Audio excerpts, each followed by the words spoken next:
सुंदरता के गुरूर में चूर राजकुमारी अपने माँ बाप की इकलौती संतान थी। जब वह सवारी के लिए निकलती तो लोग अपने घरों में दुबक जाते, दरवाजे खिड़कियां बंद कर लेते, दुकानदार अपनी दुकानों के पर्दे गिरा देते, राहगीर अपनी राह से हटकर गली कचों में चले जाते। अगर गलती से कोई राह में रह जाता तो उनके लिए जहां है वहीं औंधे मुंह लौटने का सख्त शाही फरमान था, जो बादशाह के इस शाही फरमान के खिलाफ जाता। उनकी आंखों में तपते गर्म सरियें डालने का रूह कपा देने वाला कानून था। एक दिन राजकुमारी चंद्रवती की सवारी उसके ढेर अंग रक्षकों सहित बाजार से गुजर रही थी। तभी बाजार के दूसरे रास्ते से एक बूढ़े राहगीर ने प्रवेश किया।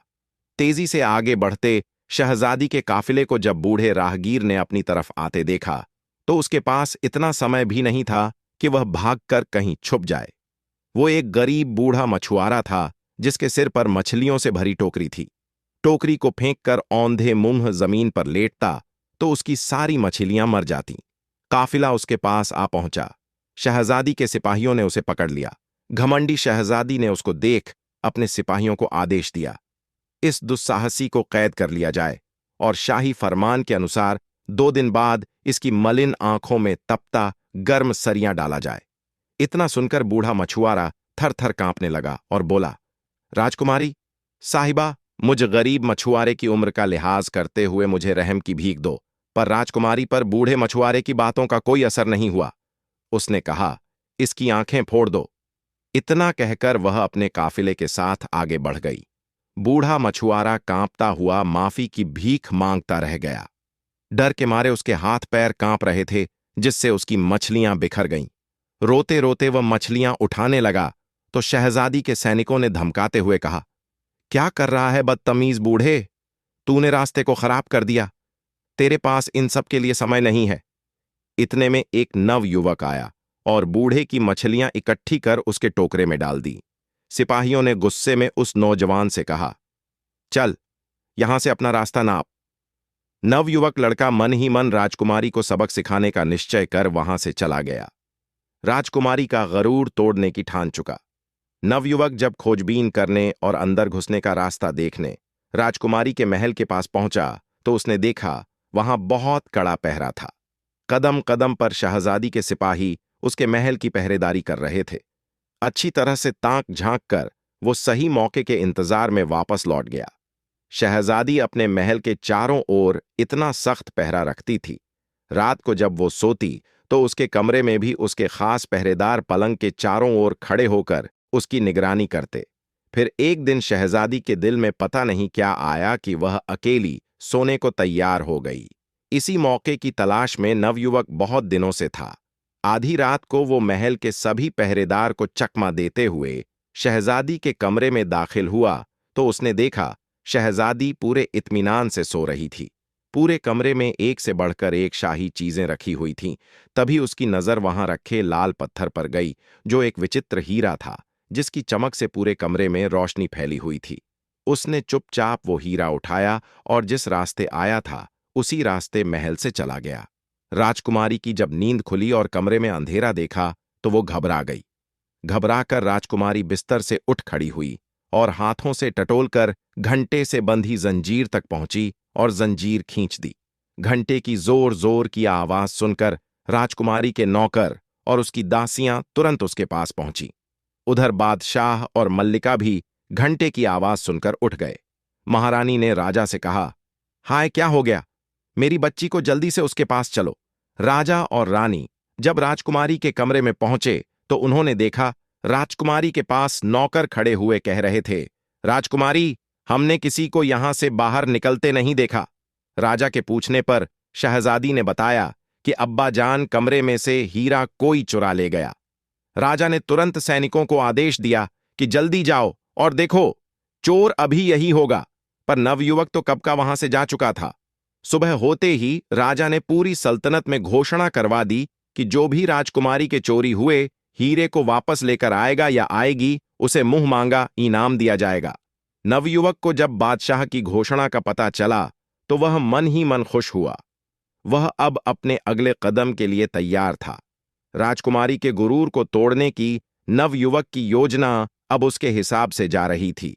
अपनी योजना अनुसार वह राजा के सामने पेश हुआ और तख्त के सामने झुककर बड़े अदब के साथ सलाम किया। राजा ने नवयुवक से पूछा, कौन हो तुम? नवयुवक ने अदब के साथ कहा, बादशाह सलामत, मैं राजकुमारी के चुराए हुए हीरे को लेकर आया हूं। अब आप अपने वायदे के मुताबिक मेरी मुंहमांगी शर्त को पूरा कीजिए। बादशाह हीरे को देख खुश होकर बोला, कहो तुम्हें क्या चाहिए?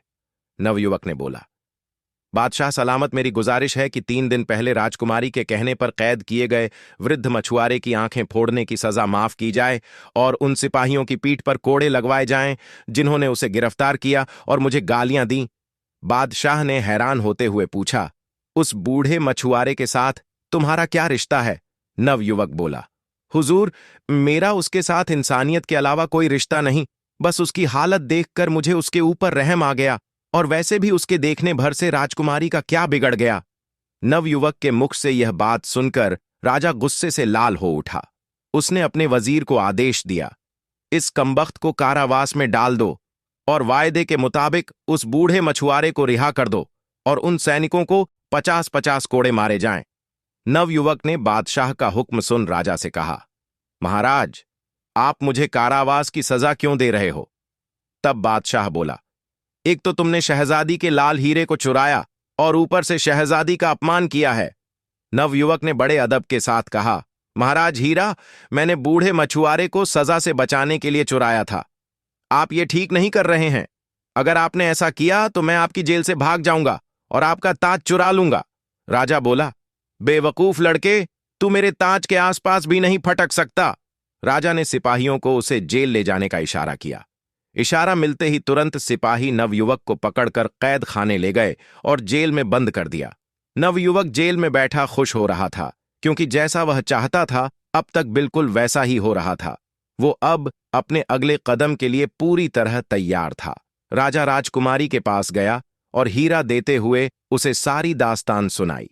शहजादी ने कहा, अब्बा जान, उस दुस्साहसी की इतनी मजाल कि उसने मेरे कमरे से हीरा चुराया और अब आपका ताज चुराने की फिराक में है। उस दुष्ट व्यक्ति को बीच चौराहे पर खड़ा करके उसके दोनों हाथों को कटवा दीजिए, ताकि फिर कभी कोई ऐसी जरूरत करने की सोचे तक नहीं। राजा ने राजकुमारी से कहा, बेटी, तुम चिंता मत करो, जैसा तुम कहती हो उसके साथ वैसा ही किया जाएगा। राजा ने पूरे राज्य में घोषणा करवा दी कि कल सुबह राज्य का हर व्यक्ति शहर के चौराहे पर आ जाए। बीच चौराहे पर शहजादी के महल में चोरी करने वाले दुष्ट नौजवान व्यक्ति को खड़ा कर उसके दोनों हाथ काटे जाएंगे। राजा का वजीर जब कैद खाने जाकर नवयुवक को यह खबर देता है तो नवयुवक जोर जोर से हंसने लग जाता है और कहता है, तुम सब पागल हो गए हो, सुबह तक यहां कौन रुकेगा? मैं तो आज रात ही राजा का ताज लेकर यहां से फुर्र हो जाऊंगा। वजीर ने कैद खाने के दरोगा को हुक्म देते हुए कहा कि आज रात कैद खाने के चारों ओर सख्त पहरा लगवा दीजिए। सुबह हुई तो राजा ने वजीर को हुक्म दिया, जाओ, जल्दी लेकर आओ उस दुस्साहसी को। उसके हाथ कटते देखने के लिए मैं स्वयं भी बेताब हूं वजीर जी हुजूर, कहकर तुरंत कारावास की ओर चल दिया। उसने कारावास के दरोगा को कहा, उस नवयुवक को लेकर आओ। दरोगा जब जेल के अंदर जाकर देखता है तो उसे वहां सिर्फ हथकड़ियां पड़ी हुई मिलती हैं। यह देखकर दरोगा के पैरों नीचे से जमीन खिसक जाती है। वो भागकर वजीर के पास जाता है और बताता है कि हुजूर साहब, वहां तो हथकड़ियों के अलावा कुछ भी नहीं है। लड़का जेल से भाग चुका है। वजीर बोला, राजा, अब तुम्हें नहीं छोड़ेगा। दरोगा बोला, हुजूर साहब, पता नहीं उस लड़के ने कैसे किया, क्योंकि आज रात तो मैं खुद उसकी निगरानी कर रहा था और थोड़ी थोड़ी देर में जाकर उसको चेक कर रहा था। वजीर बोला, मुझे कुछ नहीं पता, तुम राजा के पास चलो। दरोगा को लेकर वजीर राजा के पास पहुंचा और सारा माजरा बताया तो राजा का मुंह पीला पड़ गया, जैसे एकदम उसके शरीर से उसके प्राण निकल गए हों। वो फौरन भागता हुआ अपने शयन कक्ष की ओर दौड़ा। देखा तो उसका ताज भी गायब था। तभी राजकुमारी अपने पिता के पास आती है। देखा तो बादशाह उदास बैठा हुआ है। राजकुमारी ने उनसे मायूसी का कारण पूछा तो बादशाह बोला, क्या फायदा मेरे राजा होने का, जब एक मामूली सा चोर लड़का मेरे महल में दाखिल हो जाता है और जो उसका मन करे उठा ले जाता है। राजकुमारी बोली, मुझे तो लगता है सभी नौकर उससे मिले हुए हैं, पर आप उदास मत हो। अब्बाजान, एक तरीका है उसे पकड़ने का। और आपका ताज फिर से पाने का। आप उस बूढ़े मछुआरे को फिर से कैद करवाकर पूरे नगर में घोषणा करवा दीजिए कि बूढ़े मछुआरे की आंखें निकालकर उसे राजकुमारी के महल में बंदी बनाकर रखा गया है। वो उसे बचाने जरूर आएगा। राजा के हुक्म की देर थी कि कुछ ही देर में सैनिक उस बूढ़े राहगीर को पकड़ लाए। बादशाह ने बूढ़े मछुआरे को आराम के साथ शाही कमरे में ठहराया और अपनी योजना अनुसार पूरे राज्य में घोषणा कर दी कि बूढ़े की आंखें निकाल उसे कैद करके रखा गया है। नवयुवक को जब यह पता चला तो उसके तन बदन में आग लग गई। उसने खुद से कहा, जब मेरे ऊपर बस नहीं चला तो उस बूढ़े मछुआरे को ही उठा लिया, पर अब बस बहुत हुआ। अब इन सब का अंत करने का समय आ गया है। रात हुई तो राजकुमारी के महल के चारों तरफ कड़ा पहरा लगा दिया गया। कदम कदम पर शाही सैनिक अस्त्र शस्त्रों के साथ चौकन्ने खड़े थे। खुद राजा भी भेष बदलकर निगरानी कर रहा था। पर तभी अचानक राजकुमारी के महल से हृदय चीर देने वाली चीख सुनाई दी। राजा भागा भागा राजकुमारी के कमरे में दाखिल हुआ। देखा तो राजकुमारी जमीन पर पड़ी हुई है और उसका पूरा का शरीर नीला पड़ गया है। तुरंत शाही वैद्य को बुलाया गया। जब वैद्य ने राजकुमारी को चेक किया तो उसके होश उड़ गए। कांपती आवाज में राजा से कहा, माफ करें हुजूर, राजकुमारी अब इस दुनिया में नहीं है। किसी जहरीले सांप के काटने से वो मर चुकी है। राजा के ऊपर तो जैसे मुसीबतों का पहाड़ टूट पड़ा। वो दहाड़े मार मार कर रोने लगा। बेटी, तुम मुझे छोड़ के नहीं जा सकती। तुम्हारे बिना हमारा क्या होगा? पूरे महल में चीख पुकार मच गई। तभी वजीर की नजर वहां रखी एक कुर्सी पर गई जिसके ऊपर राजा का शाही ताज रखा हुआ था। वजीर बोला, माफ करना हुजूर, यह सही समय नहीं है, पर यह सब किया धरा उस चोर का ही है। वही यहां पर किसी जहरीले सांप को छोड़ गया और आपका ताज भी रख गया। राजकुमारी के मौत के गम में बादशाह पूरी रात रोता है। सुबह हुई तो रस्म अनुसार राजकुमारी को दफनाया गया। शहजादी के गम में पूरे नगर की आंखें नम थीं। हर जगह एक अजीब सा सन्नाटा पसरा हुआ था। शहर की सभी दुकानें बंद थीं। हर कोई शहजादी के लिए दुआ कर रहा था। अगले दिन राजा जब राजकुमारी की समाधि पर फूल चढ़ाने गया तो देखा राजकुमारी की कब्र खुदी हुई थी। शहजादी का पार्थिव शरीर कब्र से गायब था। यह देख राजा को बड़ा भयानक सदमा लगा। वो अपने होशो हवास खो जमीन पर गिर पड़ा। वजीर ने जब उस पर ठंडे पानी से छिड़का किया तो उसे होश आया, पर राजा अब भी अपने होश में न था। वो सबकी तरफ ऐसे देख रहा था जैसे वह किसी को जानता ही ना हो। 4 दिन के इलाज के बाद उसका होश ठिकाने आया। राजा को इतना गम राजकुमारी की मौत का भी ना था जितना उसकी मयत गायब होने का था। उसने दूसरे राज्यों से खास जासूसों की पूरी टुकड़ी बुला ली और शहजादी की मयत का पता लगाने को कहा। शहर के चप्प चप्पे चप्पे में अब जासूस फैल चुके थे, पर उन्हें क्या पता था, शहजादी का चोर तो कब का शहर से बाहर जा चुका था। कब्र खोदकर शहजादी की लाश को बाहर निकालने वाला कोई और नहीं, बल्कि वो नवयुवक ही था जो राजकुमारी के गुरूर को तोड़कर नष्ट करने की ठान चुका था।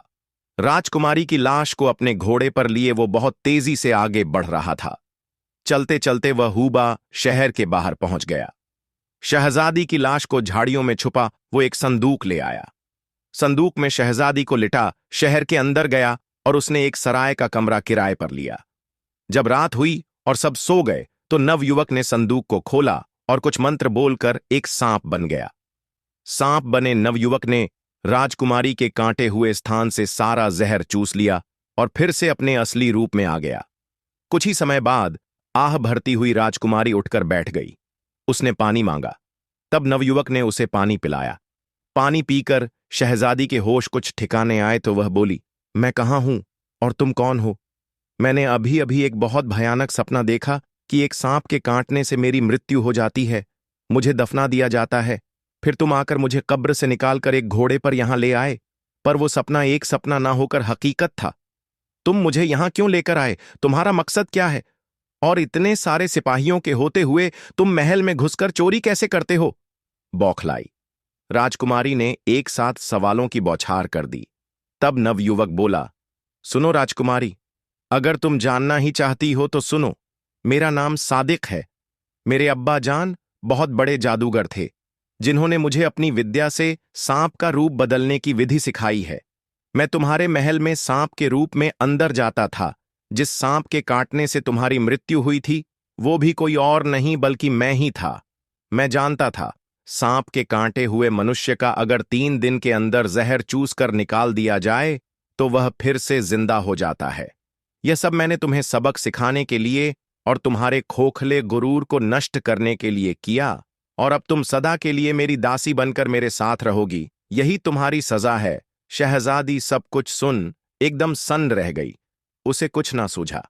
कुछ देर चुप रहने के बाद शहजादी ने माफी मांगते हुए कहा, मैंने ताकत के गुरूर में चूर पता नहीं कितने ही लोगों का नुकसान किया है और दुख पहुंचाया है। मुझे माफ कर दो। पर नवयुवक के ऊपर राजकुमारी की पश्चाताप भरी बातों का कोई असर नहीं हुआ। राजकुमारी को अपने घर लाकर एक बंदी या फिर यह कहे एक दासी की तरह नवयुवक रखने लगा। कुछ दिन तक तो शहजादी ने नवयुवक से मिन्नतें की कि वो उसे उसके पिता के पास छोड़ आए, पर नवयुवक को उसके ऊपर विश्वास न था। उसे लगता था राजकुमारी यह सब मजबूरी में और उसकी कैद से छुटने के लिए बोल रही है। समय बीतता गया। शहजादी अब अपना पूरा अहंकार त्याग कर एक पत्नी की तरह घर का सारा काम करती और नवयुवक की हर छोटी से छोटी बात का ख्याल रखती। धीरे धीरे नवयुवक के दिल में भी राजकुमारी के प्रति कठोरता की जगह नरमी ने ले ली। वो उसे चाहने लगा।